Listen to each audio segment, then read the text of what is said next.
Hello, Contrarians watchers, listeners, fans all over the world. Here we are with your latest Contrarians warm up. We are going to be talking about the movie Paris, Texas, acclaimed movie from Highly. German, right? That's Wenders is German. Yeah. I don't want to just say European. I want to like zone in on his Wim Wenders. origins. Yeah, Yeah. Wim Wenders, German filmmaker who decided to take it upon himself to make a movie about Texas, the American South. It worked. I mean, it's 94% Rotten Tomatoes, got a sweet Criterion disc that both Alex and I own separately.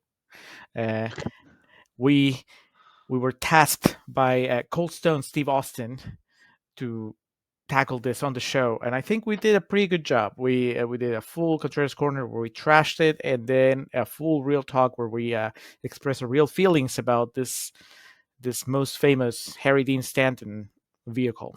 So Yeah. you're gonna listen to the episode.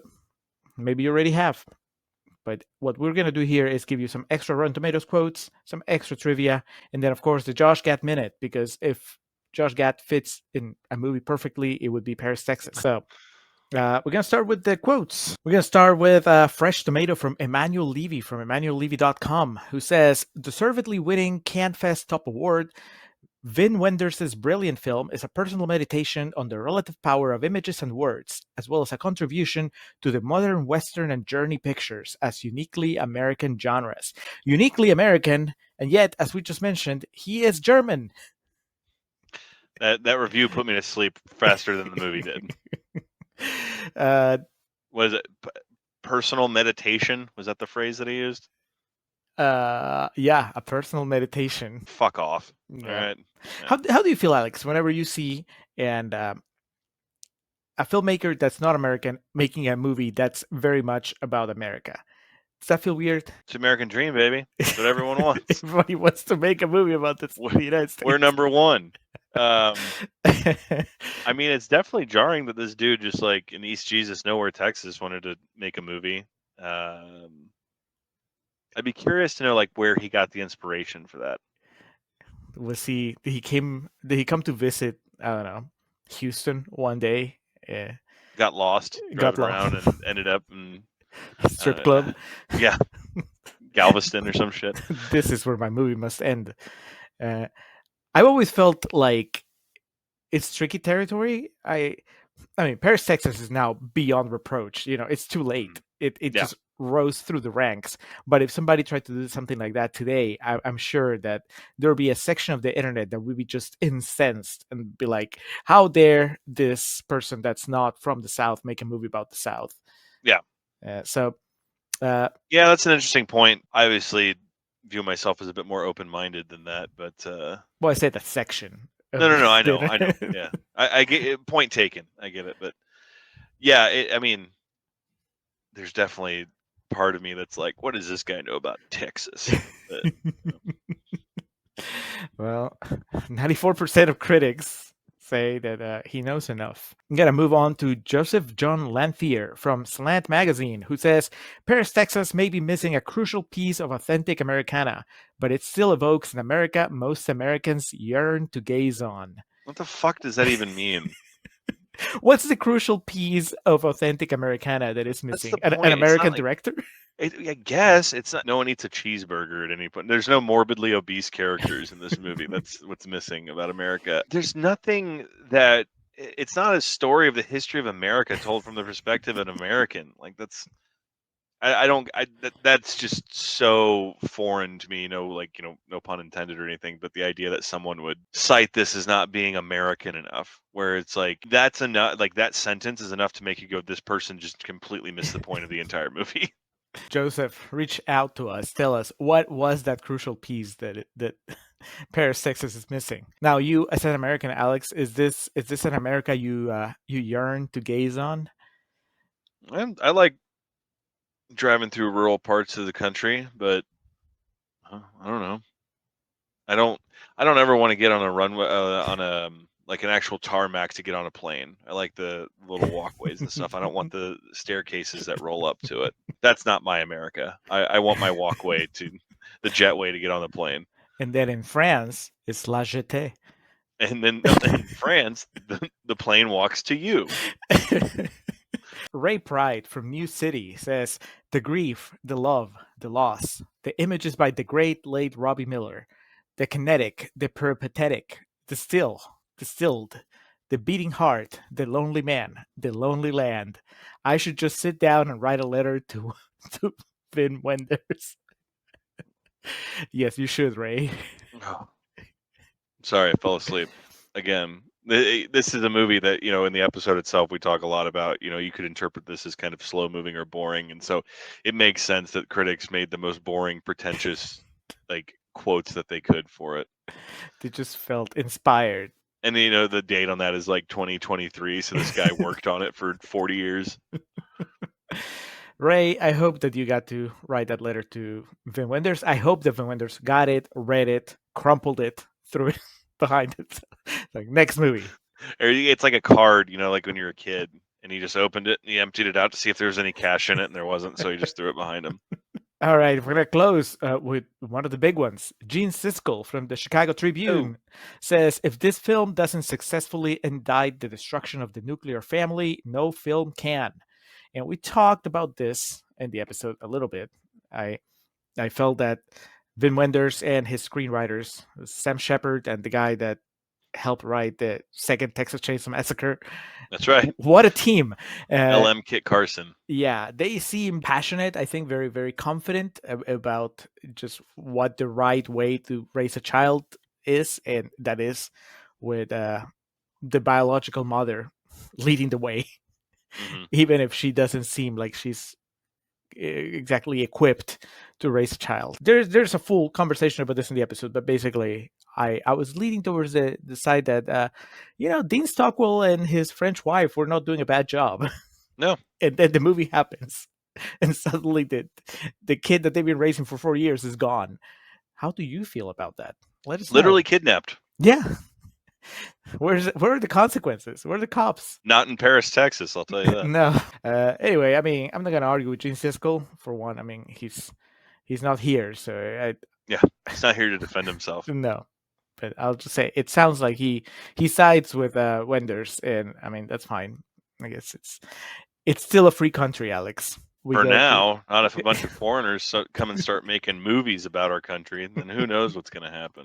I just want the European Trump biopic. Yes, because you can't have an American filmmaker do it. We're too close to the source. He's like at least 50 pounds heavier than Trump actually is. I want like the guy that directed RRR, just like an Indian filmmaker. The musical about Trump's rise to the presidency of the United States. Yes. Anyway, Alex, let's not go into trivia yet. It's time to put Josh Gad in this movie. It's a Josh Gad Minute. Man. Who does Josh Gad play? You can't take out any of the main players. I don't know. I think that we were not super hot on Dean Stockwell. Yeah, maybe. But Harry Dean Stanton, like, you're buying Josh Gad as his younger brother? Stepbrother, maybe. Yeah. I was going to go with, like, it's not really the pimp, but the guy who runs the show at the Peep Show. Like, the guy who tells Harry Dean Stanton to get out. Yeah, he's like, you're at the wrong floor. It's too early. Get out of here. Because, again, as in 12 Monkeys one, where I pitched that we need, like, greasy, grimy Josh Gad with the 5 o'clock shadow and, like, the sweat stain on his suit and shit. Like, maybe you could do that with him here. Or you could just have a little bit of fun with it, and he plays the doctor at the beginning of the movie that finds Travis. Oh, man. I'll be afraid that Gad would be just a little too much. You give him that character, and then suddenly he takes over the movie. Now, here, you want to have fun, Alex? When Travis, Harry Dean Stanton, goes into that first cabin and picks up the phone and tries to get Natasha Kinski to come, like, the first person that comes in is Josh Gad. Is he working there, or is he like a janitor or something? Dealer's choice. Just put Josh Gad there and see what happens. Does he start taking his clothes off, or does he start mopping the floor? I don't know. We'll see what happens on the day when the magic strikes. But that could work. Yeah. I mean, that would definitely make me sit up at that point in the movie when we're like 2 hours in. Before we get the hour and a half of exposition. Yes. Hey, it's Josh Gad. What's up, man? Imagine Josh Gad going like, the trailer. All right. What trivia do you want to share? Travis? What trivia do you want to share about Paris, Texas? It premiered at Cannes on May 19th of 1984, which we just recently passed that about a week and a half ago. It had a wider release on November 2nd of 1984, directed by Wim Wenders, written by L.M. Kit Carson and Sam Shepard. Carson followed this up by penning Texas Chainsaw Massacre 2, which is a fascinating film, not unlike Paris, Texas. Kind of a shame that it's not set in Paris, Texas. Yeah. I just fell in love with the town. Budget of $1.8 million, a box office return of $2.2 million. We definitely talk about in the episode how this movie, its legacy has just continued to grow with time, and that its original reception is not necessarily indicative of its place in history. Harry Dean Stanton said it was his favorite movie that he made. Roger Ebert had it on his all-time movies list. Akira Kurosawa had it as one of his favorite films. Kurt Cobain said it was his favorite movie of all time. And, you and I were talking about the episode. There's a lot of people in our age bracket who, base their personality around the fact that Paris, Texas is their favorite movie. So definitely one that's penetrated the zeitgeist in years since. I mean, you own the Criterion, as do I. And it's an important movie. I know, but we hadn't even... You hadn't seen it until like 6 months ago. And I bought it just based on the recollection of when I watched it in film school, so... The bar where Travis collapses near the beginning of the film is called the Camel. It no longer exists, but it was on Highway 118 in Brewster County, Texas, 3 miles south of the doctor's office that is actually an American Legion Hall. I did appreciate, and as discussed in the episode, that it really does a good job of, for those of us who have been to just complete desolate areas of Texas, you definitely feel like you're there. It is in the Criterion Collection, spine number 501. So put it between 500 and 501. What are those movies? I don't know. I'm trying to think of where it is in mine. So between Godzilla and Repulsion. I do have Godzilla and Repulsion. It might come. I don't know. I know what comes after it because the more modern ones I have, but I think they're up to like 1,500 at this point. Yeah, but my point was that between Godzilla and Repulsion, because that way of organizing movies doesn't make any sense. You just go in, tell your collection's like, what is this? Again, for those of you who are not familiar with Julio and I's great difference of opinion on organizing criterions. One, you keep them separate from all your other shit, and then that we agree on. Okay. Julio believes that you organize them alphabetically. I believe you organize them by spine number. So that every time that you need to look for one of your criterions, you have to read through the entire thing just to find it? So, I'm sorry that I live a proper lifestyle and that, I'm willing to put the work in. This is your first time listening to us. Settle an argument. We had a Twitter poll a while back that was rigged and fake news. The band Travis took their name from the anti-hero in this film, played by Harry Dean Stanton. Travis, I remember they had a few hits when I was in high school. It was If We Turn to... It was something like that, but I never knew that. I remember that band, but that's news to me. Kind of a shame if they didn't have a song called Paris, Texas. For real. The re-release in Spain was only in 3 theaters. In Madrid and Barcelona, excuse me. And the film was only projected 1 day in subtitled version. That's the type of shit, like, who knows that? Like, why? Like, sometimes I'll come across these things when putting this together. I guess there was some, like, studio rep or someone who was really pissed off about it. That, like, wrote the papers. Like, can you believe this? Film is in the official top 250 narrative features on Letterboxd. Is Letterboxd becoming like the new IMDb?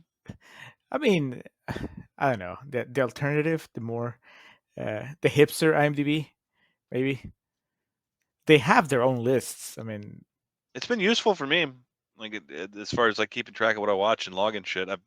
That was my New Year's resolution that I've stuck to, is every movie I've watched. One of 4 1984 movies that Natasha Kinski starred in: Paris, Texas, Maria's Lovers, Unfaithfully Yours, and The Hotel New Hampshire. Have you seen any of those other movies, Julio? Nope. I know. I don't remember if I bring it up in the episode. I know I mentioned One Night Stand, the Wesley Snipes Mm-hmm. movie, but she's also in a movie with Charlie Sheen that seems like the most vanilla Hollywood stuff that you could think of, and you just put the amazing actress from Paris, Texas.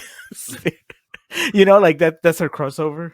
That was her uh, trying to break into mainstream Hollywood. That was her non-risky attempt. It was the non-art house. Let's just make some popcorn movie and see what happens. This movie's three main characters have all worked with director David Lynch. Harry Dean Stanton appeared in Wild at Heart, Twin Peaks, The Straight Story, Inland Empire, and Twin Peaks: The Return. Dean Stockwell was in Dune and Blue Velvet, as we Famously. mentioned. Yep. And Natasha Kinski was in Inland Empire. Stanton also co-starred with Lynch in the movie Lucky. In addition, John Laurie, who plays Slater in this movie, also appeared in Wild at Heart. We didn't bring it up in the episode because I haven't seen Lucky. You haven't either, but that is supposed to be I guess next to Paris, Texas. That's the other big Harry Dean Stanton movie, and I think he did it, shortly before passing away. So gotta put it on the watch list now that Paris, Texas put me on his side. The airport seen from the back of Walt's house is the Hollywood Burbank Airport, aka Bob Hope Airport, named for Bob Hope. The house itself was built in 1972, and as of 2019 was valued over $1 million. So when I was in LA for WrestleMania recently and met with local dignitary John Keating and friend of ours, patron, he told me, as like someone who is local, he said the real trick is to figure out how to travel in and out of the Burbank Airport, because LAX was a bit intimidating, and he said that that's the way to go. So next time I go out there, I'm going to fly into the Burbank Airport and then get in my Uber and say, take me to Dean Stockwell's house. And the guy will know exactly what you're talking about. It's over here. He'll hit you with a Paris, Texas quote. Or he'll like, and that's the flower bed that Travis sat next to. And lastly, the man whose shadow is seen when Travis enters the club is that of director Wim Wenders. What a weird fucking way to make a cameo in your movie. But it's also, that artistic casting of shadow ideas, very fitting for a movie like this. That is definitely like, I'm deep and mysterious. Understand me. I'll take it over M. Night Shyamalan giving himself increasingly longer cameos in his movies. You didn't want Wim Wenders in this going, you don't have to tell me how good my shit is. I know how fucking good it is. That's why I go to the store and buy it. Not a movie that has terribly too much behind the scenes drama or fights or tenuous contract negotiations or anything like that. So these were professionals. They just got to business. They understood the assignment, as the kids say. Yeah. They broke for lunch. Nobody spoke while they ate. They went back to shooting. 5 p.m. Everybody back home. Stanton takes the hat off, just shoveling. Kinski tries to so you have any kid? He just gets up, throws his plate away, wipes his mouth off. All right, let's go.